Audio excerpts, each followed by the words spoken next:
Mungkin sebagian dari Anda juga pernah mendengar tentang harta karun peninggalan Soekarno untuk bangsa Indonesia ini. Ada yang percaya jika harta karun tersebut tersebar di beberapa wilayah di Indonesia dan dijaga oleh makhluk gaib. Sebagian besar lainnya percaya kepada informasi yang lebih logis yang mengatakan jika harta karun tersebut ada di luar negeri, yakni di sebuah bank di Swiss. Dan ada juga yang tidak percaya sama sekali. Bung Karno adalah pahlawan nasional Indonesia yang sangat berjasa dalam memperjuangkan kemerdekaan Indonesia. Beliau dikagumi karena kecakapannya memimpin Indonesia dan kepadanya dalam berdiplomasi. Tak heran, banyak orang yang masih mengenang beliau hingga kini. Bung Karno juga dikenang karena karismanya. Selain itu, Bung Karno termasuk sosok yang unik. Banyak sisi lain dari Bung Karno yang masih menjadi misteri hingga kini. Salah satunya adalah harta Bung Karno yang dipercaya sangat berlimpah. Sayangnya, harta tersebut raib entah kemana. Mengutip dari laman ahmadsamanto.wordpress.com, ada sebuah perjanjian maha penting yang dibuat Presiden pertama Republik Indonesia Insinyur Soekarno dan Presiden ke-35 Amerika Serikat John F. Kennedy. Konon, penembakan John F. Kennedy pada November 1963 yang membuatnya tewas secara tragis lantaran menandatangani perjanjian tersebut. Konon juga, penggulingan Insinyur Soekarno dari kursi kepresidenan wajib dilakukan jaringan intelijen Amerika Serikat, disponsori komplotan Zionis internasional yang tidak mau Amerika Serikat bangkrut dan hancur karena harus mematuhi perjanjian tersebut dan tidak rela melihat Republik Indonesia justru menjadi kuat secara ekonomi. Di samping modal sumber daya alamnya yang semakin menunjang kekuatan ekonomi Republik Indonesia. Selain itu, ada beberapa tujuan lain yang harus dilaksanakan sesuai agenda Zionis internasional. Perjanjian itu biasa disebut sebagai salah satu dana revolusi atau harta amanah bangsa Indonesia ataupun dana abadi umat manusia. Sejak zaman Presiden Soeharto hingga Presiden Megawati cukup getol menelisik keberadaannya dalam upaya mencairkannya.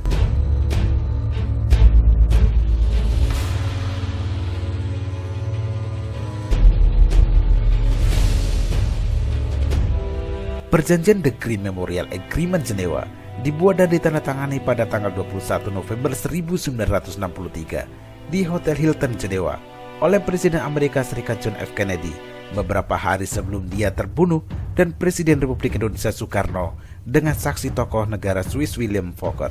Perjanjian ini menyusul MOU di antara Republik Indonesia dan Amerika Serikat 3 tahun sebelumnya. Poin penting perjanjian itu, pemerintah Amerika Serikat selaku pihak pertama mengakui 50% keberadaan emas murni batangan milik Republik Indonesia, yaitu sebanyak 57.150 ton dalam kemasan 17 paket emas. Sementara itu, pemerintah Republik Indonesia selaku pihak kedua menerima batangan emas itu dalam bentuk biaya sewa penggunaan kolateral dolar yang diperuntukkan pembangunan keuangan Amerika Serikat. Nilai emas tersebut setara dengan kurang lebih 24.700 triliun. Jumlah tersebut lebih dari cukup untuk membayar hutang Indonesia.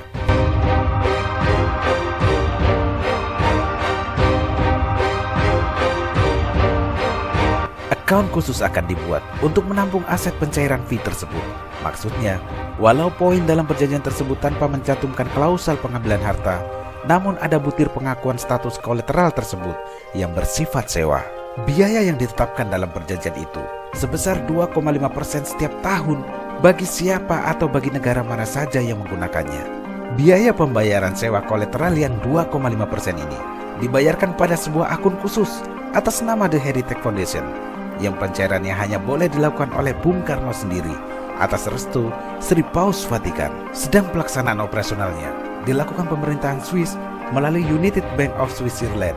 Kesepakatan ini berlaku dalam 2 tahun ke depan sejak ditandatanganinya perjanjian tersebut, yakni pada tanggal 21 November tahun 1965. Namun pihak-pihak yang menolak kebijakan John F. Kennedy menandatangani perjanjian itu, khususnya segelintir sekelompok Zionis internasional yang sangat berpengaruh di Amerika Serikat, bertekad untuk mengakhiri karir politik kedua kepala negara tersebut yang menandatangani perjanjian itu sebelum masuk jatuh tempo pada 21 November 1965 dengan tujuan menguasai akun The Heritage Foundation tersebut yang berarti menguasai keuangan dunia perbankan. Berikut sepenggal kalimat penting dalam perjanjian tersebut.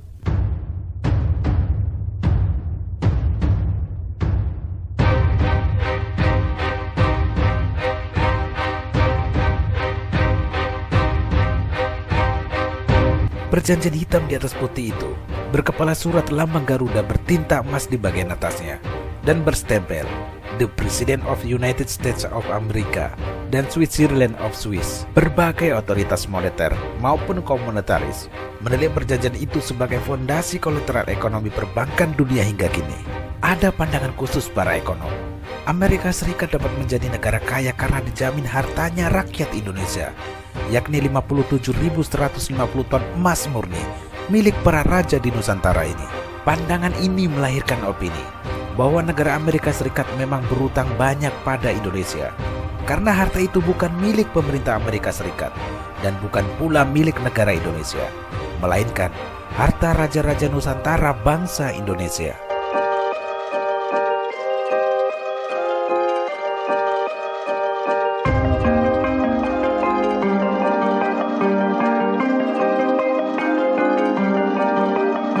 Bagi bangsa Amerika Serikat sendiri, perjanjian The Green Hilton Agreement merupakan perjanjian yang konyol yang dilakukan pemerintah Amerika Serikat. Karena dalam perjanjian itu, Amerika Serikat mengakui aset emas bangsa Indonesia. Sejarah ini berawal ketika 350 tahun lalu, Belanda menguasai Jawa dan sebagian besar Indonesia. Ketika itu, para raja dan kalangan bangsawan, khususnya yang pro dan tunduk kepada Belanda, lebih senang menyimpan harta kekayaannya dalam bentuk batangan emas di bank sentral milik kerajaan Belanda di Hindia Belanda, The Javase Bank.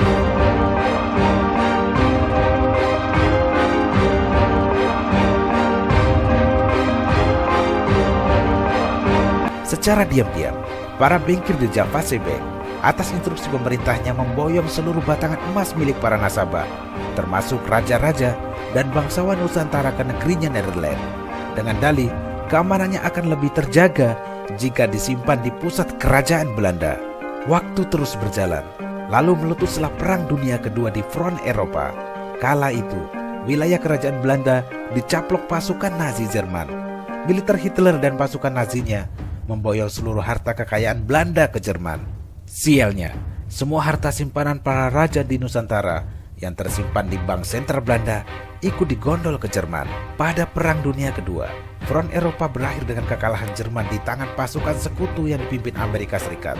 Oleh pasukan Amerika Serikat, segenap harta jarahan Nazi pimpinan Hitler diangkut semua ke daratan Amerika Serikat, tanpa terkecuali harta milik raja-raja dan bangsawan di Nusantara yang sebelumnya disimpan pada bank sentral Belanda. Dengan modal harta tersebut, Amerika kembali membangun The Federal Reserve Bank atau The Fed yang hampir bangkrut karena dampak Perang Dunia Kedua. Oleh pemerintahnya, The Fed ditargetkan menjadi ujung tombak sistem kapitalisme Amerika Serikat dalam menguasai ekonomi dunia.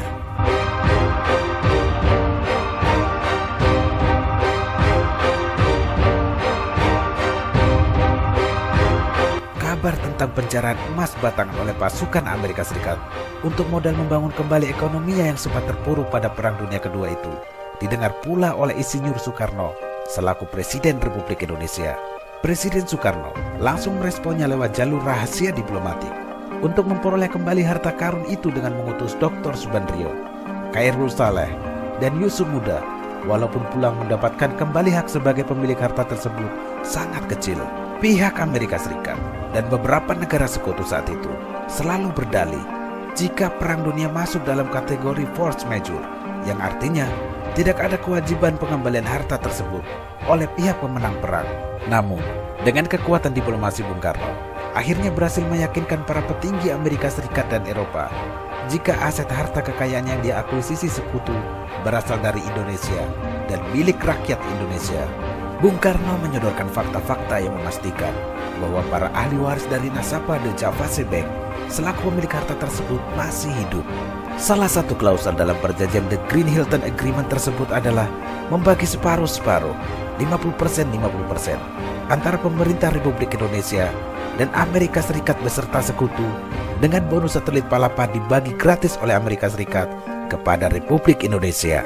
Artinya 50% atau sama dengan 52.150 ton emas murni dijadikan kolateral untuk membangun ekonomi Amerika Serikat dan beberapa negara Eropa yang baru luluh lantah dihajar Nazi Jerman. Sedangkan yang 50%-nya lagi dijadikan sebagai kolateral yang memperbolehkan bagi siapapun dan negara manapun untuk menggunakan harta tersebut dengan sistem sewa selama 41 tahun dengan biaya sewa per tahun sebesar 2,5% yang harus dibayarkan kepada Republik Indonesia melalui Insinyur Soekarno.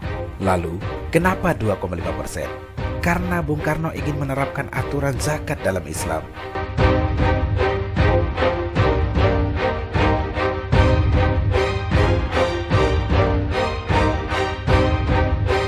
Pembayaran biaya sewa yang 2,5% itu harus dibayarkan pada sebuah akun khusus atas nama The Heritage Foundation dengan instrumennya adalah lembaga-lembaga otoritas keuangan dunia.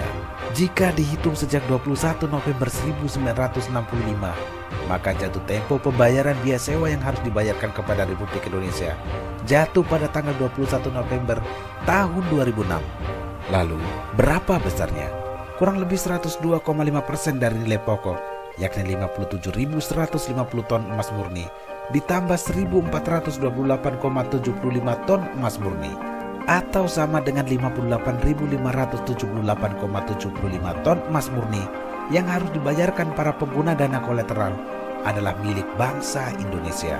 Mengenai keberadaan akun The Heritage Foundation, tidak ada lembaga otoritas keuangan dunia manapun yang dapat mengakses rekening khusus ini, termasuk lembaga pajak, karena keberadaannya yang sangat rahasia. Bung Karno tidak pernah memberikan mandat kepada siapapun. Artinya, pemilik harta rakyat Indonesia itu tunggal, yakni Bung Karno sendiri sampai saat ini. Pemirsa, banyak orang berkeyakinan bahwa sang Satrio Piningit atau Satrio Pinandito Sinisian Wahyu yang mampu mendapatkan kembali harta abadi rakyat Nusantara, bagaimanapun prosesnya, karena kepemimpinannya memang mendapat bimbingan langsung dari Tuhan, pemilik semesta alam. Semua harta itu akan diserahkan kepada negara yang dipimpinnya untuk dikelola demi kesejahteraan dan kemakmuran segenap pemilik sejatinya, yakni bangsa Indonesia. Hingga kini, kebenaran kabar mengenai harta Bung Karno tersebut masih menjadi misteri. Terlepas dari ada atau tidaknya harta tersebut, tentunya tidak membuat kita berhenti mengagumi beliau. Bung Karno tetap menjadi pahlawan bagi bangsa Indonesia.